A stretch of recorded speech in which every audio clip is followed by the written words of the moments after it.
In this video, I want to talk about how to record cutscenes from Unity and gameplay, and also talk about adjusting lighting to get better quality scenes,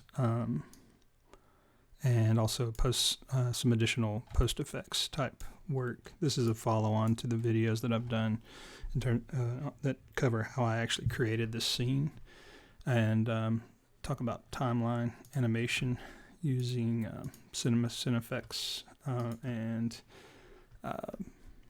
Cinemachine and Post Effects.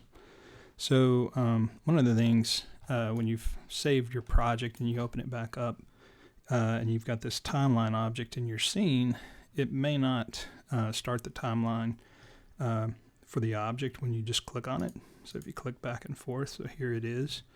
If you ever have trouble like finding or getting this to pop up, you can always click on that object that has your timeline, select the timeline in the project right here, and just double click on that to bring it up in the player.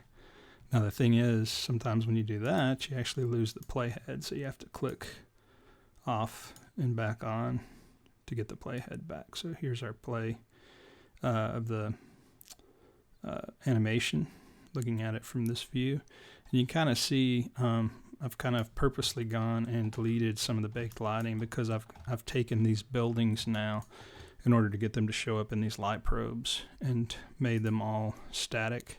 So if I actually baked the lighting right now, it could take a while because of a couple of reasons that I'm going to cover in this video. So I'm going to show you how to do quicker light bakes and get better quality with less work and time to render. So let's talk about that. This is a pretty basic scene, but the gist of light map baking is if you go under Window and Rendering Lighting Settings, you're going to get this option to bake light maps. And until you've done it, sometimes you'll be set to auto-generate. You probably want to turn this off in case your scene isn't set up or optimized for this. So just toggle this auto-generate button so that you have to click generate lighting to get it to bake the lighting. And by default, all the shadows and the light will be real-time at that point. So when you've set up this lighting, you want to add this directional light that's in your scene right here. And you want to make sure if you're going to bake, or even if you're not going to bake, set it to real time, or not from real. It'll normally be set to this default real time. Set it to mixed, and that's going to make it so that it'll work in real time, but it'll also work. It'll also bake that lighting in the light maps. So then you can just add that directional light to your sun source in your light baking here, and these are all your default baking setups. Like you may have this real-time lighting turned on, real-time global illumination. I've just disabled that because it's going to be deprecated anyway, so you don't really need that if you're going to bake, and that's what we're going to do here. So you can disable that, and you'll notice that then the ambient mode goes from real-time to this real-time global illumination to when you toggle this to baked up here, and that's okay. You can leave it if you're, depending on what you're working on, until this is just taken out. You can leave that if you want. It doesn't really matter. But I tend to want to set it so that the ambient lighting gets baked into all of the objects in the scene. So now if we set this and bake it, because of these static objects that are all over the scene and the size of the objects, it could take anywhere from 4 minutes, or depending on the complexity of your scene, to an hour or more, especially if you've got a low-end machine and you have to default to this progressive CPU. It's going to take longer. So if you want to go faster and you have a machine with a graphics card, you could set it to this progressive GPU and it'll be a little bit faster. The main thing you can do before you hit this generate lighting button to get this thing to render quicker, I'm going to close this window for a second, and I want to show you what we're actually doing when we go to bake this. If you pull down on this menu right here, the shaded, and you go to baked global illumination settings here and do albedo, when you open that, you're going to see these little checker boxes on all of these objects. These represent texels in global illumination, and those are essentially pixels of light that are going to get baked to the light map and how that's going to be mapped to this object to create the way light will light this object. So shadows, global illumination, where the sun is coming in and it hits this color on the sidewalk and bounces off and hits the walls, and that creates a kind of lighting on the wall. In general, more texels is more realistic, but it also takes a lot longer to render. And you don't really need this many texels at all, because most global illumination is what's called low density lighting. In other words, there's not a lot of detail to it. It's mostly just gradations of brightness. So you don't need a whole lot of texel density to get good quality lighting in this. And by default, this thing, if you select the box and you look at its lighting property, or the light mapping property right here under its mesh renderer, its scale and light map is 1. And what that means is that for the size of the light map, if we look at our lighting settings, general or rendering lighting settings, our light mapping settings are here. And like I said, we're using the GPU, but the scale of the light map is going to be 2048 pixels by 2048 by 2048. So if we are rendering a scale and light map of 1, that means that we're going to have a 2048 texture for this building, a 2048 texture for this building, a 2048 by 2048 texture for this. Basically every object in this scene will have a 2K texture in memory just for its light map, not counting all the other materials that are on it and textures that are on it. You don't need that. So what you want to do is select each one of these objects and take a look while you're in this albedo light map or global illumination mode. Change its scale in the light map to something like 0.1. Notice how the checks get bigger. So now this is a texel of light on this building. It's a little bit dense still for a global illumination map. Depends on the quality of your game and what you're going for. So I'm going to set it to 0.05 and call that what we want our standard to be for this entire scene. So then if you want to change that on all these other objects, you can just go and select those objects in the scene window here. I'm just going to select them all. Do our plane as well, the ground plane. Or down here.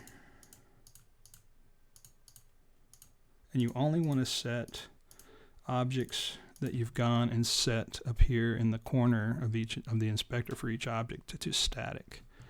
If you select an object that's not set to static, you're going to get this little hash mark on the static checkbox here. That means you've got some objects in the scene that you've selected that are move, that are animated. In this case, the bus, and it means it's not static, so it's going to mess up. So you can deselect that, and when you see that check mark, you know you've selected nothing but static objects. So now that we have all of these objects selected, you'll see our scale and light map is again a little dash mark. That just means where I've set this one to be 0.05, the others are still set to 0.1, so it doesn't have like the same setting for everything. So we can just go back and say 0.05, and now everything in the scene is set to that same texel density for all of the static objects. Okay, now that we have that, if we set another way of controlling that on a global level, rather, because you may want, some objects may be smaller, or you may want more global illumination on them. So you may want this building in particular to have better quality lighting, or buildings that are closer up in your scene to have a lower or a higher texel density. So you may set like this one to be 0.1, and this one to be 0.1 since they're closer up. And then leave buildings that are farther away with less Texel density. You'll see why you can do that, because you're not going to notice such a huge difference in terms of the quality. But another way to control this overall is if you look at this light map resolution in your lighting settings right here. It's set to 10 texels per unit right now. If you change that to like 5, notice that everything in the scene scales up. So by default, I think the default is 10. And these are your direct sample settings, I think, by default. So you've got 32 direct samples, 64 indirect, 128 environment samples. I've increased the bounces to 2 up here in the bounces. I just ran that from 1 to 2. Bounces just means that it will come from the light, bounce off of something, and then bounce off of something again before it stops being calculated in the map, so that you can get sort of bounce and bounce back. So it kind of lightens up the darker areas a little bit more. Just checking out everything else. If you look at this filtering, you can go advanced. And when you do that, you actually get some options for denoisers. And you can set the radius on the denoiser for the texels. So it's just a way of kind of, you can render lower quality maps and get a denoiser that will smooth out the noise that gets created in the light map. Because normally these will, depending on if you don't have the sample settings high enough, then you'll get some noisy, kind of grainy maps. But I think we're okay for now without that. So we'll just set it to auto. And then we'll leave it at that. You can also change these light map parameters to higher and lower quality in this pull down right here. So now that we have this light map setting set up where we want it, I'll set this back to shaded. You can see as we hit render what this is going to look like and how long it takes. And when you hit render, you're going to see down here in the bottom of the video, it will update and it'll give you a little bit of a progress report. So if you hit generate lighting, you'll see it says baking, preparing bake, and then the buildings in the scene start going lighter, and it's baking reflection probes. So this is going actually really quick because of the way I've optimized the scene for the light mapping, and it's done. So that took a couple of seconds. Close that. Now you can see the difference in the scene. All of the buildings' ambient sides are lighter, and you get the baked shadow maps. And this is what the lighting looks like if you want to look at the actual mapping. Go to lighting settings, and then if you look at your baked light maps, this is them. So essentially, when we baked this, this is our light map for the scene. You can see if you select each one of these buildings, by making them smaller, we were able to fit the whole thing in a smaller light map that way. And you can kind of tell if you zoom in that the shadowing and the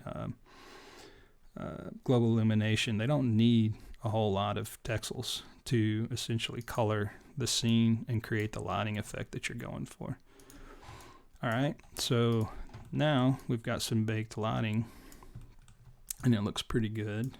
Let's check what that looks like in our game render, because we've also got this post effects volume right here that we added in the previous video. So if we look at timeline and scroll through, you can see where, like right here where he's walking, you can see where he literally goes through from one reflection probe into another, the way his reflection on his body changes. And that's just an effect of the reflection probes, the way they work. So one of the things we can do to fix that is in our post effect, there's the option for what's called Screenspace reflections.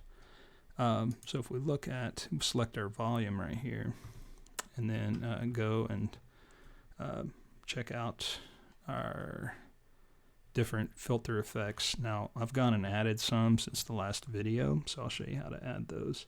If you select your post-processing profile right here in the volume script, go to your project.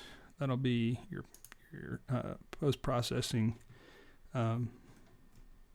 profile right here. Select that. And basically, if you want to add effects, you just down at the very bottom of the profile, you can set add effect, unity, and then you get this option to add different effects. I've added pretty much everything except for ambient occlusion, lens distortion, and motion blur, because we don't really need them. Ambient occlusion just creates kind of like some edge shadowing where things meet up. And lens distortion just creates the effect of like a wide angle lens distortion on the scene. It warps the straight lines and makes them kind of rounded. So if you were trying to blend this to actual footage that was shot with a anamorphic wide angle lens or something like that, you could try to match that with this lens distortion post effect. And motion blur just creates motion blur on the movement of the objects.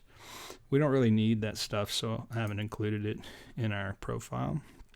But we do have Screenspace reflections, which I've added, chromatic aberration, grain, and auto exposure, which we don't really need, but I'm going to explain what it does in case you have a situation that requires it. So let's talk about that. If we go and select our profile, or volume, post effects volume again, and look at, and if you have a question about how to create this, just check out the previous video on this. It's called Learning Unity. Let's see, what did I call it?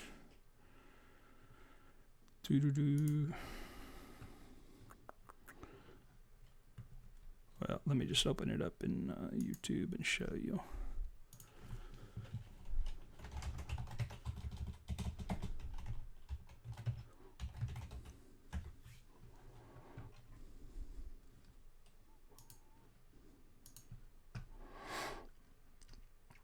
So if you have a question about how this stuff was created, particularly the post-processing volume, and you haven't seen the video, you can check it out in the YouTube channel. This Learning Unity 2019.2, creating cutscenes using Cinemachine and motion capture part 2. And then there's a part 1, that's the red one, that talks about how to create the scene, but it goes into detail about how to create these post-processing volumes. So what we're going to do is talk about a couple of things I didn't talk about in that video, which is the extra stuff. So Screenspace reflections. Let's look at the timeline. Bring it up. I'm going to pin it here with the lock at the top of the window. I just want to get to a spot where we can see him, and then select our volume and scroll down to that Screenspace reflections and turn it on. And you notice when I do that, if I go back and if I toggle it off and on, that we get a little extra reflection on him. It's just basically sampling the scene that's rendered as it is, and then going and adding reflections to anything that's reflective. And in this case, a lot of these objects are, like the road at one point was really sort of had a shininess to it, and you would literally see the building in the background reflected like it was in a reflection pond. So this particular Screenspace reflections is really, really useful for that kind of reflective floor or water, surface of water effect, because these reflection probes that we created in the previous video, they don't really simulate that in the same way, that kind of effect. Just because of the nature of how they're created, they can't really create that type of looking through and getting a glancing reflection effect. Whereas this thing does, because it's literally being calculated after all the scenes created. So the presets, if you look at them, I think when you first applied, it might be something like low. So the difference between low and without is just a little bit of an edge glancing kind of reflection. And all this is doing is it's changing some of the settings that you see below, the maximum march distance and things like that. So if you go to medium, there's not much difference between medium and low. If you go from low to ultra, you see a little bit more edge kind of reflective. And then overkill is just cranking it up a little bit more in terms of, and it's just the reflection distance. It's casting a ray and then tracing out from there to see what should reflect from that angle. If you turn on this maximum march distance and crank it down, you can see where at a really low angle it will kind of get rid of the edge reflections on the object. So really, because I've got this thing already set to overkill, it's not, you have to go really low to kind of turn it off. If I had it set at medium, it kind of goes off pretty quick. There's not much difference. So kind of you want this, and this is just how, again, how far out the ray is going to cast. So you kind of want this to be far enough that it's going to take in a good chunk of the scene, so maybe 100, and then set it to whatever your machine, depending on the quality of your machine, what your machine can take. And also too, you need to be careful. So this is great for creating some more realism in cutscenes, but in gameplay, it may bog the frame rate down depending on the quality of the machine, so you have to be a little careful about it. So setting it to overkill and expecting people to be able to play your game may be expecting too much on a low-end machine. And then there's this distance fade where you can kind of clamp it or make it fade so it's a little bit softer, and you'll notice that more in the medium. It depends on the quality of the render, so if we go 50 on the distance, and then on the maximum march distance, and then fade it, it may not even show up. It's hard to tell. And vignette, it's going to be on the edges, perhaps the darkness of the reflection. I tend to leave these turned off, and even march distance, and just rely on the presets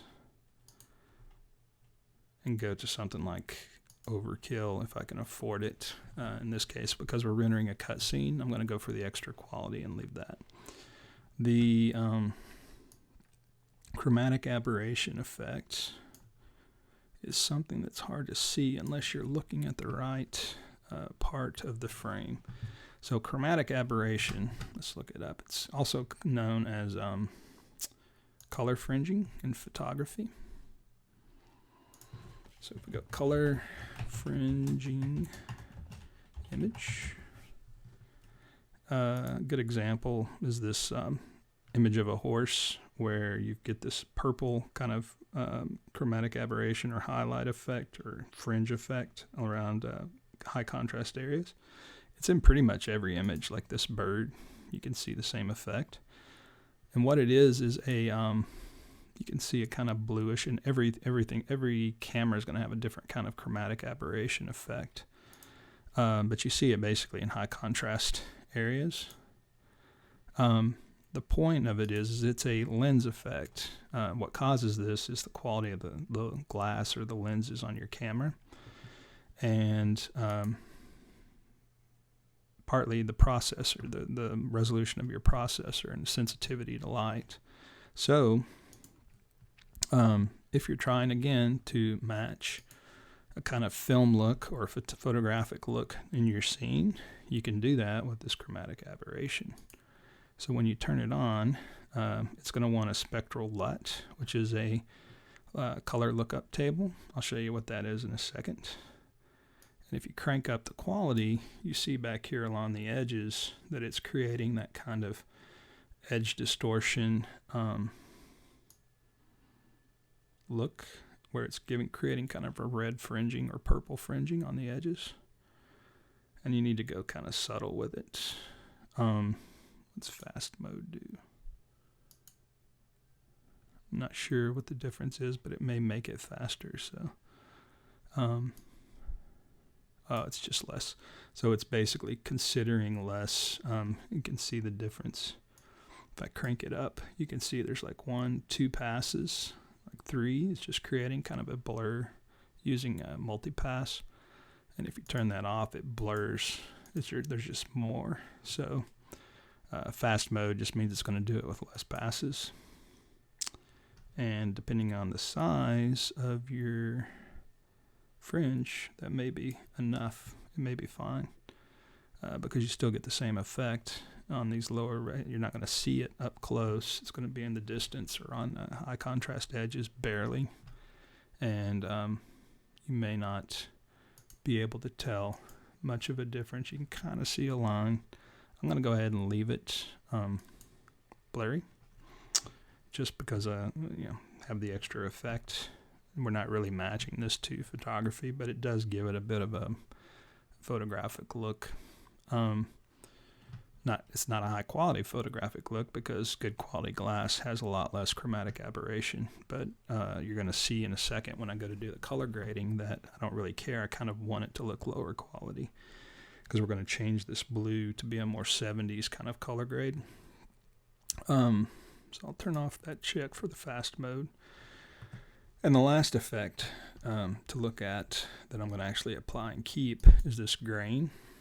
Basically, film has grain. I know that we live in a digital world and we don't really shoot much film anymore, but even still in the digital world, they tend to keep and add grain to images to simulate that film effect, because over time in watching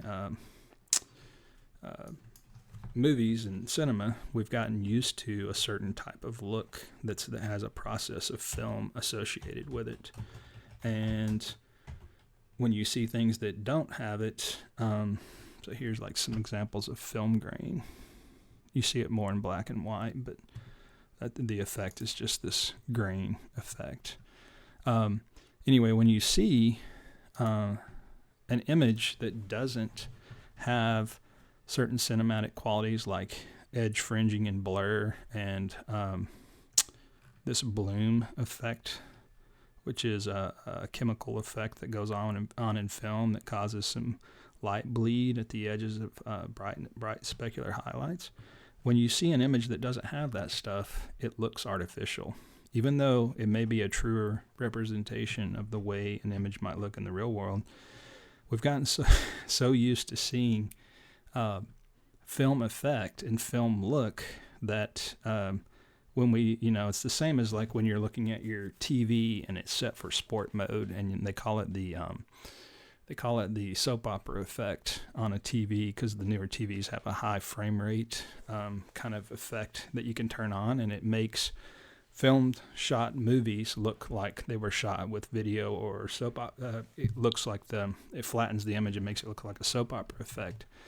And they complained about it in Peter Jackson's The Hobbit because he shot it at such a high frame rate. And film is not that. It has this blur because it's shot low frame rate, and we've gotten so used to seeing that we kind of rebel against the idea of images that don't have a film look. So that's the reason for adding these post effects, is this aesthetically in some ways they look better. And I know it sounds ridiculous, but you'll see the deal that I'm talking about when it goes, like, you can see the literal difference here is here's a shot with our post effects, and when I turn that off and we get into gameplay mode, it just looks artificial because it's too sharp. Even though this is the way the lighting should look based on the way the scene is set up, this has a more aesthetic appeal, at least to my eye and most people, compared to this. So that's the reason for these post effects, and why they're there in Unity, is to create this ability to match things to film, but also to create a more cinematic look. All right, so color grading. right now we have a kind of blue color grade using this high definition range.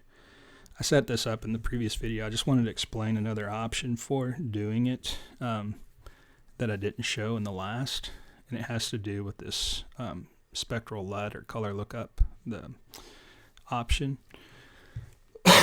Because what you can do is this right now, this high definition range is just setting up the color separations or the color modifications separately. So if I turn off this filter, color filter that I'm putting on top, I can still change a lot of things manually and get the color look that I want. If I wanted to bake, or if somebody had like a predefined look and wanted to be able to do that, rather than sending me all of these settings and making me do all of this, I could basically store it in one of those lookup tables and load it as an image. And that's what this mode is for, this low definition range. So if you set that, and you have some of these lookup textures downloaded, and you can do that with this, if you go to the asset store, and you do the cinematic look LUT library, you're going to get a bunch of these lookup tables, these LUTs that look like this. Okay, and each of these, and they're terribly named because they don't really, you can't look at them and get an idea of what you're going to do to your image. But you just have to kind of play with it. So if we select our volume and go to this lookup texture option here, so if I turn that off, you can see the difference. There it is without any modification, and I do have some hue, shift, brightness stuff set up. So let's change this to 0, just to get everything equal. I didn't want to keep the contrast, and we will turn on the lookup texture. I'm going to crank up the contribution. So this is essentially what that lookup table is doing to the entire image. It's at full contribution, so it's literally remapping everything to this lookup table. So then we can go and check through all of these lookup tables. And again, like I said, you don't get much from just looking at them this way. So what you kind of have to do, let me fix that. When I said some of these, when you bring them in, you import them, they're going to come in. If you look at it, select it here, they have this sRGB color texture tabbed to set. And they may be set up that way, but that's not the way these are meant to be used in. So you notice the difference when I applied that. And this is without. Basically, it's just how the image was made and the color space that it's set to work in. If you want to find out more about that, just look up color space / color grading, and you'll figure it out. It's pretty complicated. There's a whole science behind it, but the point is, if you look at these different LUTs and you're swapping between them, you're not going to get a whole lot by just looking at them like this. This is a good example of like where this technology comes from, though, this barren night. Back in the old days when they shot film, they would shoot during the day, and they would put a filter over the lens to create this night look. Let me fix that, and the filter would have a certain color quality to it.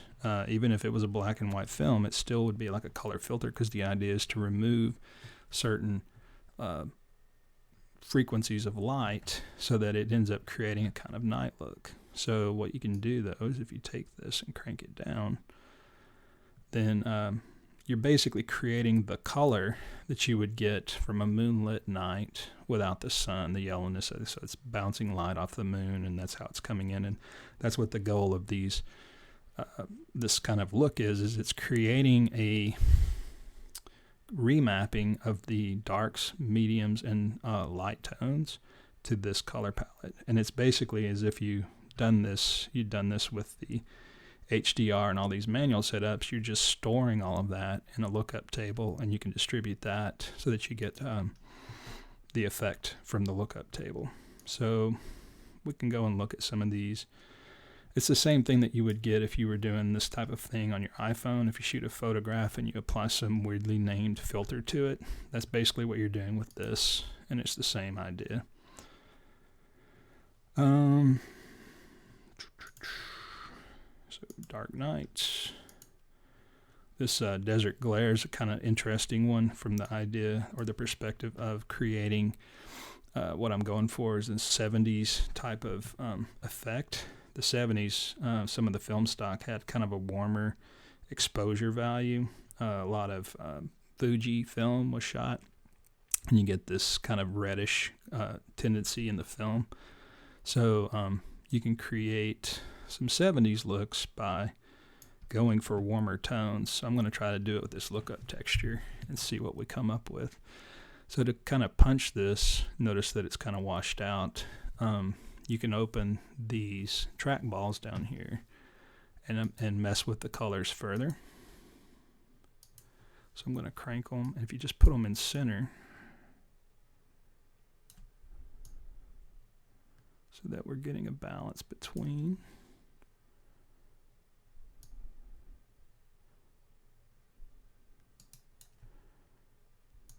It's the same as if you'd mapped it to white.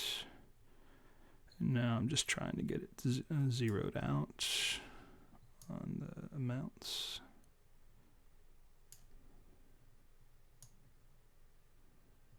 Okay. So basically it's the same as if I hadn't turned these on, right? So if I turn these off, there's a little bit of a shift because I couldn't get it perfect, but that's the idea. So we start with this default mapping. Now what you can do with these trackballs is you can say, okay, this lift is in the darks. So if I wanted to take the darks and make them more blue and change the value, then that's going to shift those dark areas. I haven't done anything to the gamma and the gain, so if I go and I change the gamma, which would be the midtones, more towards green, maybe punch the gain on that a little bit, and then take the the gain here to kind of an orange, and you can go saturated as you want.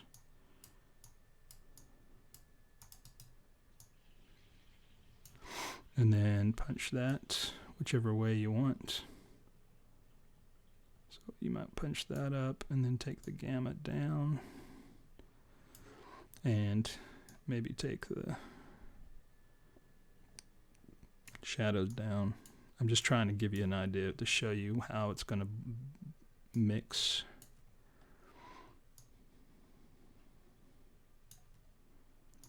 Maybe we should go like more, you got to be a little more careful with the gamma.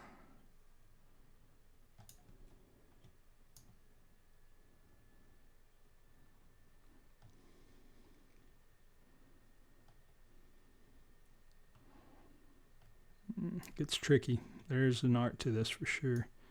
But and it may be that you just play with one or the other. So like if we turn these off, now we're only in the lift. You can kind of see where it starts to color the light just a little bit different, particularly if you're going towards more yellow. And then from that you could change the hue shift. So I had it, let's zero that out and take the contrast up. It's a lot. But you get the idea of how it remaps the color. It's tricky, like I said. And there's a balance to doing it, but you get some nice effects. So that's using the lookup tables. I'm not a fan of doing it this way. These aren't the best lookup tables to use. You may find some better packs and some better explanation of how to do it. Like I said, look up color grading with Luts, and you'll see. But what I like to do that I think has a little bit more control is to do the high definition range and play with effects this way. So by tone mapping, I'm basically doing like this HDR color range. I'm setting it to aces, which is a color space for film. So it's going to give me a kind of more film look just using that. If you wanted to do neutral, it's a little bit different. It's hard to tell the difference because I've got the contrast punched up so much. I'm going to take the contrast back to 0. I'm also going to turn off my lift here. And the other cool thing is that by doing the high definition range, you get a post exposure control that lets you punch up the brightness with just because you've got more light control. So here it is with none on the tone mapping mode. Neutral, which kind of washes out. Aces, which is, like I said, this color space for film. So if we look up aces tone mapping, you can find an explanation of that.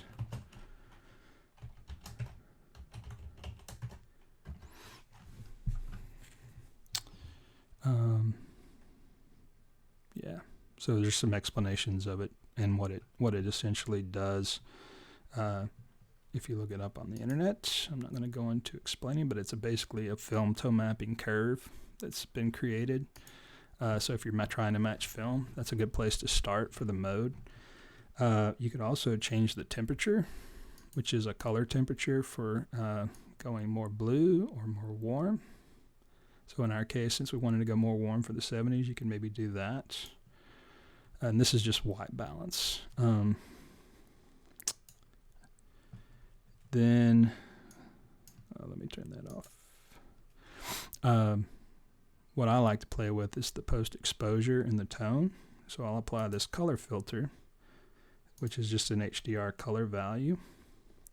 And since we're going to go for more of a 70s look, I'm going to roll this around to a warmer.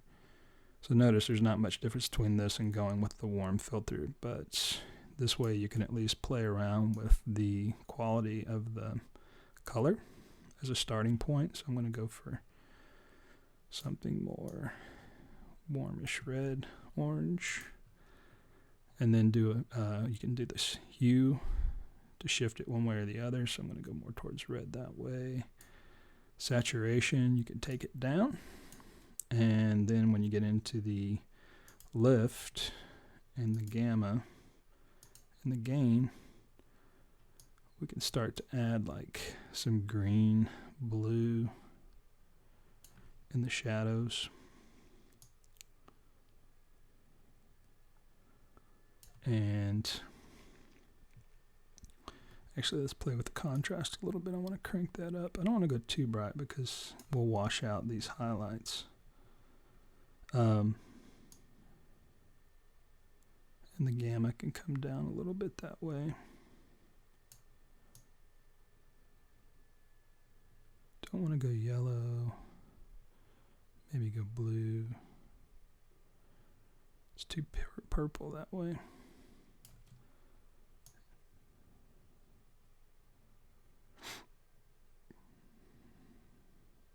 Kind of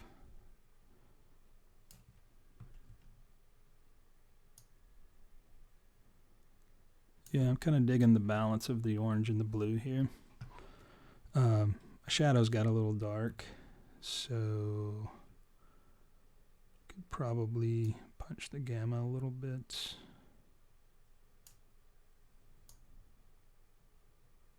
Punch the lift. That's just lifting the shadows. Take the gamma down.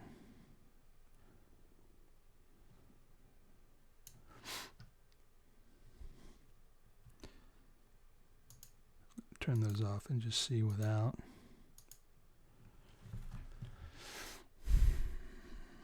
Maybe my post exposure is too much. The main thing is you don't want to wash out the highlights to make them white. Leave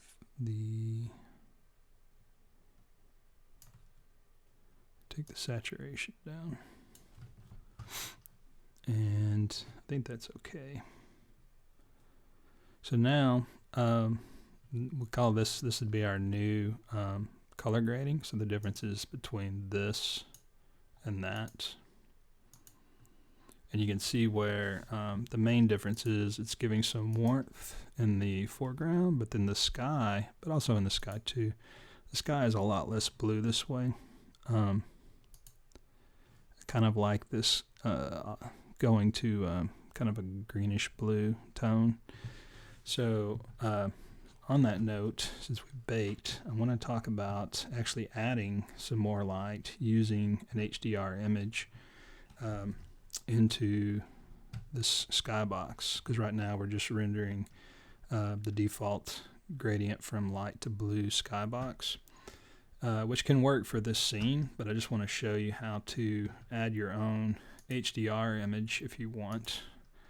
So in this case, I've opened this Skies on Fire HDR that I downloaded from the internet. So if you look up equirectangular HDR or equirectangular EXR, which is another format for the high definition, then you can find these for free.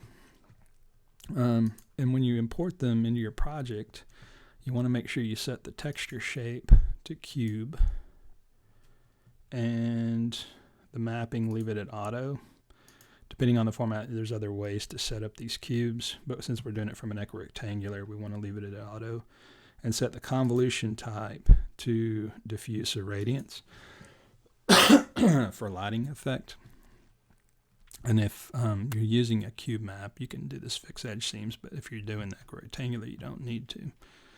The other thing is it may come in automatically with sRGB turned on.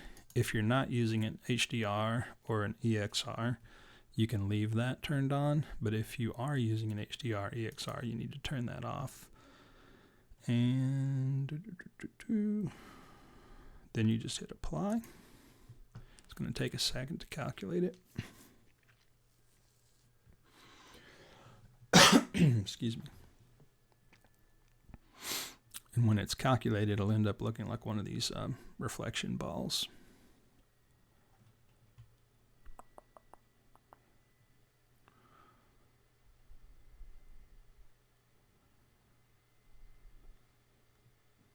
So then you get this, which is this map, or cube, it's a sky map. And in order to apply it to the camera, we need to make a material that'll use this texture now. So if we go create, just right click in the same folder, create material, and call this sky map. And select that. And in its material shader, you want to change it to skybox and then cube map. Then select the cube map that we just made, the Skies on Fire here for that. And you get this in the material. So now when you go to your rendering lighting settings, up here, instead of using the default skybox right here, you can pull down and find that material that we just made, the sky map, and it will put it in your scene as a backdrop. Now, we're going to need to bake our lighting again to get that effect, but before we do that, we want to kind of do this rotation on the sky map to get the lighting positioned like the sun, because it's literally using this image as a light now. And we want to position the sun where our light is projecting from. So probably rotate it so that if you look at the scene here, there's some yellow and red, and the sun is probably like just to the left of it. Trying to figure out where the shadows are coming from. Pretty straight out there actually, so right there with the blue, so that would be kind of where I'm at right now. You can see where it starts to go yellow red right there, so I'm just going to go more red so that the yellow is a little bit to the left, and that'll cast, because the sun will be like right here and it'll be casting these shadows that way. So now with that light map in there, if we hit generate lighting, it's going to go and use the environment, the sky map, as our ambient light source and bake that into the light maps so that our buildings will have this kind of warm reddish bake on one side and the bluish tint or the purplish tint on the other, and our shadows will end up being, it just makes for a better light map. So now we have our environment set, and let's just check our timeline. Let's see how that looks. So we're looking this way.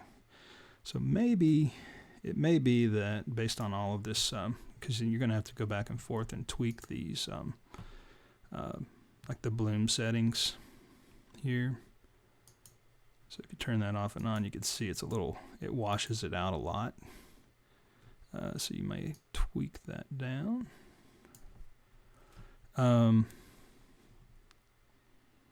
And on top of that, the color grading is probably, I still like the color grading for that. What else could add to the effect? Depth of field, it may be creating more blur in this than we want at this point. So let's look and see if I turn that off. Sharpens the edges a little bit.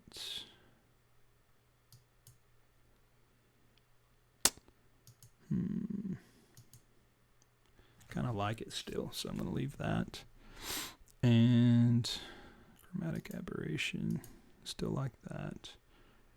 And the grain. Okay, so, and I never explained auto exposure. Basically, that's just going to be this automatic brightening and darkening that happens if you go from a light or a dark to a light or a light to a dark situation, where the camera will automatically adjust the exposure, so you don't have to do a lot of interior lighting differences. So that's if you have an indoor to outdoor kind of camera scene. I don't have that, so I'm going to remove that. Now I'm just checking. Yeah, the Screenspace reflections, because I've set those up now on him. I don't really need these reflection probes, so I'm going to turn those off. And to do that, I'm just going to disable them here.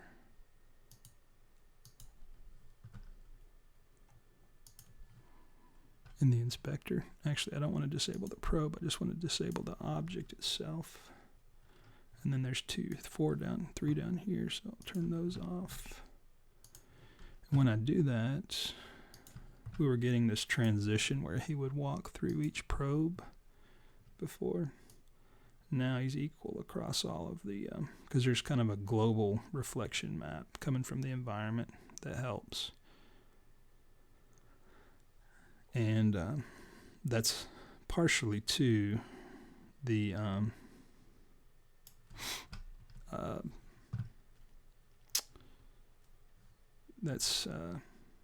this post effect. So if we go and change the, let me get him where I can see him. Now that we don't have those reflection probes interfering, so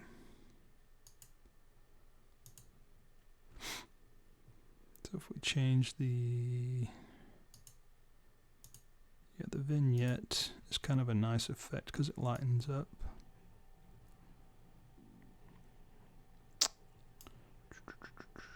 And then distance fade. Nah. I'm just going to leave it at the preset for overkill. There's medium. Overkill works. Okay. So we've got equal reflections. We've got our light map. The background. So one of the things we may want to do is change the contribution of the light from the background here. To do that, if you go to rendering light settings, the skybox has an intensity multiplier and you may want to make that like 0.5 and do the same in the actual material settings for the sky map. The exposure here, 0.5. That's too dark. Actually, let me crank up, because I think if we do this, it's going to do double the washout. Let's make that 0.8. You can do this with the HDRs. You can still sort of do it with the low definition images like a standard JPEG, but HDRs just have more light information baked into them. So now by lowering that, we've created more of the sunset effect to 0.8 here. So then if we do bake again or generate, it'll help keep some of this stuff from washing out so much and give it more of that sunset look. All right, let's see. So now the last thing I want to talk about before we get into that looks good. Before we get into making the video is the idea that this volumetric post effect that we've added. I like the look of it, but it's a little bit harsh when we get to this part of the scene where it goes super sharp. So we go from this fringed, blurry, edged, cinematic look to super sharp CG. And maybe we don't want to do that. Maybe we want to keep a post effect that's just slightly different, but keep the general look, this graininess and stuff. Man, our bus went from, I think that's something to worry about. Let me look at our post effect. I think we've gone and changed the hue too much. It went to purple. Yeah. All right, so we keep that effect, but we're going to add another effect so that when we're in game mode, it looks just pretty much the same, but maybe a different color, so we can see that we've gone from cutscene to gameplay. So in order to do that, we need to create another post effect volume. However, there's a trick to this, so pay attention. If we take this post volume, and let me delete this, take the post volume and copy and paste. So now we've got two, and now I can just scale this bigger because I want this to cover the entire gameplay area. So I'm just going to scale it up and take it big. So if I do this, let's say he's going to have the ability to get up on top of the building, so I'm going to make it taller too. There's a problem that occurs when I do this in terms of the gameplay and the transition to gameplay, but there's a workaround to fix it. So I'm going to show you how to, because you may be tempted to do it this way, and I want to show you how to fix it. So we've got this volume. Let's make that volume different. I've gone and created a separate post profile called Game Post, which has a kind of blue tint, but then the same settings. So I'm going to take this bigger volume and apply that post profile to it. Game Post. So that's what that looks like.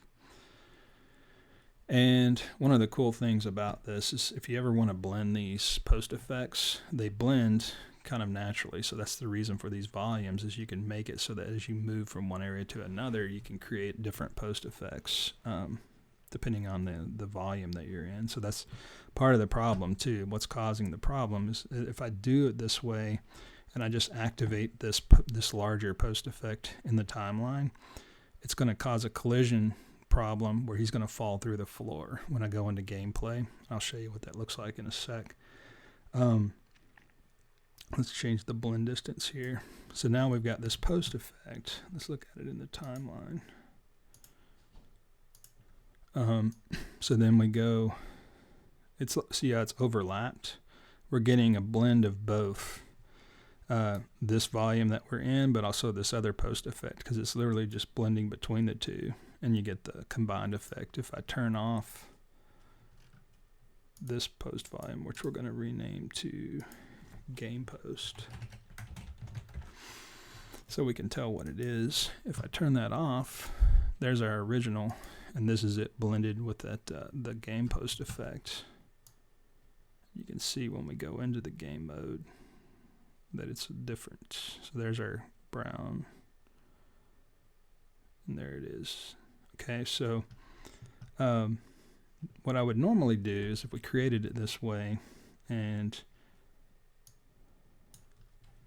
we take that game post and add it here as an activation track, you could pull that to here, line it up, zoom in on it, so that when you leave the cutscene mode and you go into game mode, it activates that track. However, if we do that, and I'm going to show you another little nice shortcut here. I don't want to play through this whole video. So instead of playing through the whole thing, if you select the timeline and it says initial time, just set it so that it starts at like 49. Right there. It'll start at frame 49 on the time, so when we play, we don't have to play through the whole thing.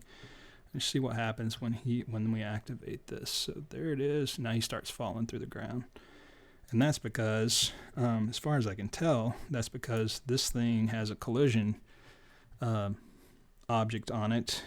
Because if I turn that off, it won't fall through the ground. But it also won't activate the object because there's no collision. Because that's got a collision box on it, turning it on or activating it all of a sudden in this timeline, when we hit to that point, it causes some problem in the physics that makes him fall through the floor. The way to fix that is to basically not use this volume, because we don't need it. Like if we're in gameplay mode, I mean, you may want some gameplay volumes or some volumes to run through, but in general, in gameplay mode, we're going to have the same look, right? So we're going to go from cutscene to gameplay mode to cutscene to gameplay mode to cutscene, whatever. Those cutscenes can have their own individual volumes that can get activated in the cutscene, and he won't fall through the floor because there's no physics in the cutscene. When we are relying on physics in the game, we can basically not rely on physics on this volume just by turning off the box collider. And instead of relying on box collision to turn on or to activate the post effect, if we look at the post effect itself, there's this is global setting. Just toggle that, and that will make it so that this, when it is activated, will come on. Okay, so now if we hit play, we're in, and it transitions to our blue post effect, and we get our gameplay without falling through the floor. Okay, so that's the workaround for that. And now let's show you how to record.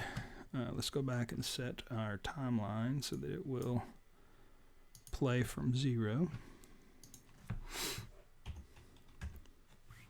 Save. And in order to record this as an output for video, you need a component or a package. So it's called Unity Recorder. You can get it off the asset store. The problem is the one on the asset store will not work with the latest versions of Unity. So the way to actually get to it is if you go to Window, Package Manager. It's going to take a second to load. These are your packages. You want to turn on Show Preview Packages, because that's what the new version of this is. It's a preview package. It's going to take even longer because there's a lot more preview packages. So then once you get that, scroll down to the Use, and it's this Unity Recorder Preview 0.1 2.10. Just import or install that.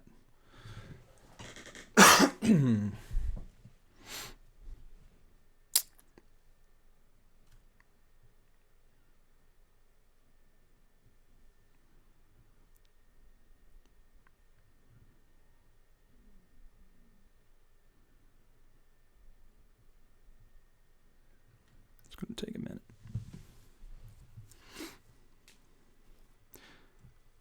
So in the next video that I work on for this series, I'm going to actually introduce some gameplay coming from this. So it's going to go into more of a game situation with some scripting to activate objects and create kind of game performance. So we'll talk about that in the next video. So now we've got our Unity Recorder package. It's loading them. It's got to go through and rebuild this list.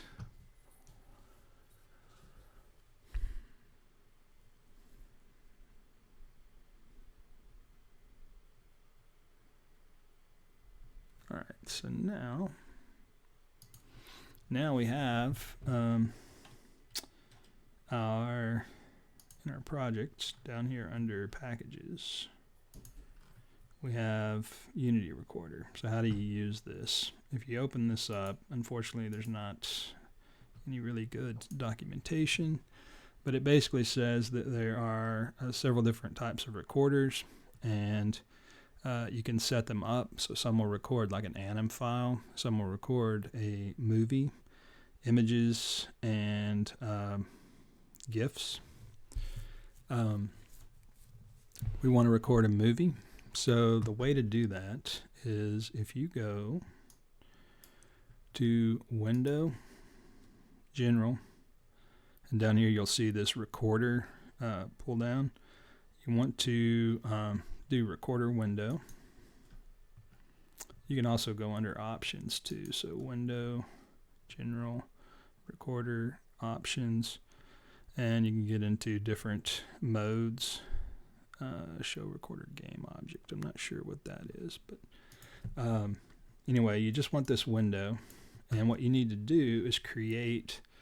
I've already done this one, so let me clear recorder list because it's gonna come in like this for you. You want to go manual record. Okay. Set your playback to constant. Set your target frame rate. So in this case, I want to record this probably at 30 frames per second, and you're going to set it to cap that frame rate so it won't burst. And then you can add a new recorder. And this is where you see those same options that we saw in the instructions to the right. You want to add a movie recorder, make it MP4. Give it a, so the file name can be Bender Cutscene. And give it a place to record to. And by default, it'll say to the project that you're in, but I'm going to say here, just outside of it. Give it a take in terms of what you want to show. You're capturing the game view, and you can also do it as a 360 if you want, which would be an equirectangular movie. So you can do a game view, output resolution, and you want to set that. In this case, I'm going to do full HD, which is 16:9. We don't have any audio, so we don't need to capture that. And I'm going to leave the quality at high. Now, before we record this, when it gets to the gameplay mode, it's going to be recording that as well. And I'm not sure if this is going to fix the problem, but when I did this before, it actually recorded at a higher frame rate for his playback. So it was doing 30 for the timeline, and then when it got to him, he seemed like he was sort of running high speed. So one of the things you might be able to do is to set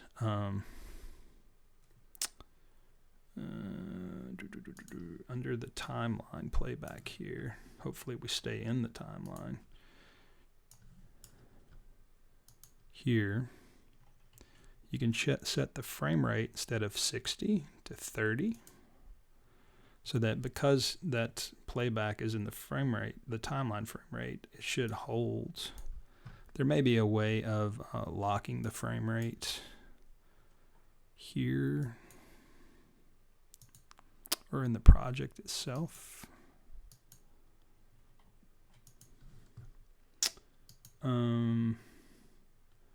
Maybe in project settings and player.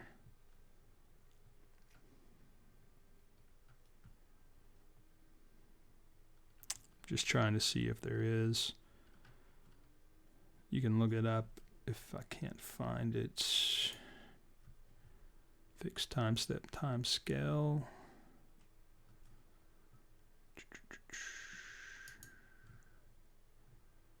So this is in the quality. Usually these are just graphic settings.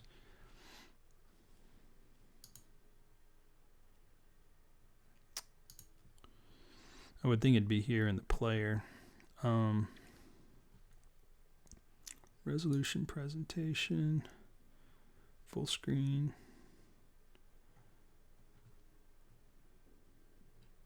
And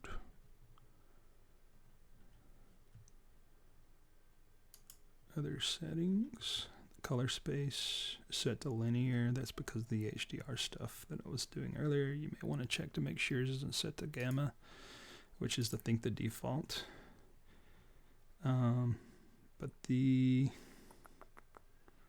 setting for frame rate doesn't seem to exist here. So hopefully setting it in the timeline may set it. We'll see. Otherwise, I don't see where you can, but we'll give it a shot and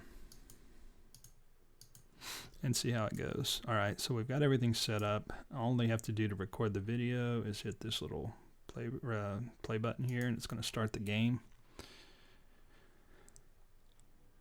And you'll notice as it records, it's in this kind of locked view.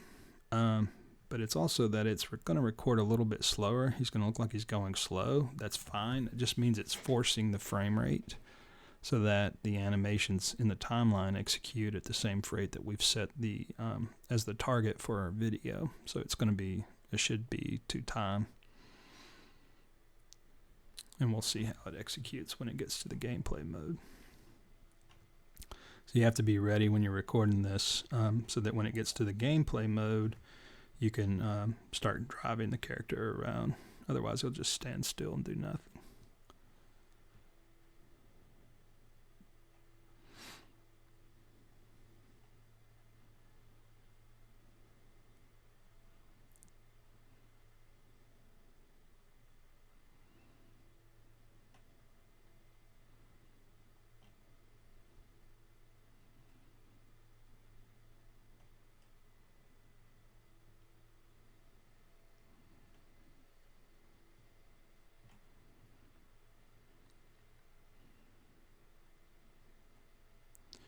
And now we're in gameplay mode, so we can run. It's behaving better. It's acting like it's in slow motion, so it is enforcing the frame rate. That's good. You can jump. Look at him in different directions. Make him run in your direction.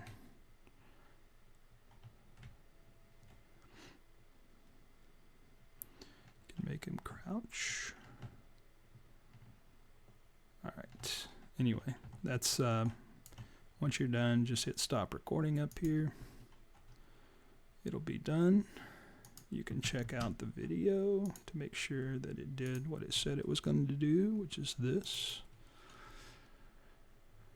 And you'll notice that it's playing full rate now.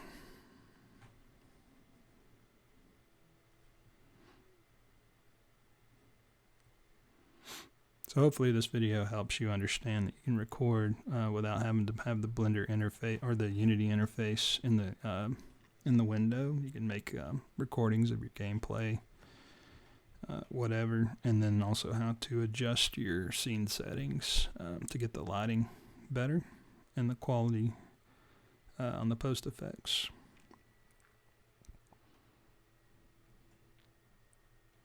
So if you have any questions, just leave the comments in the leave your questions in the comments.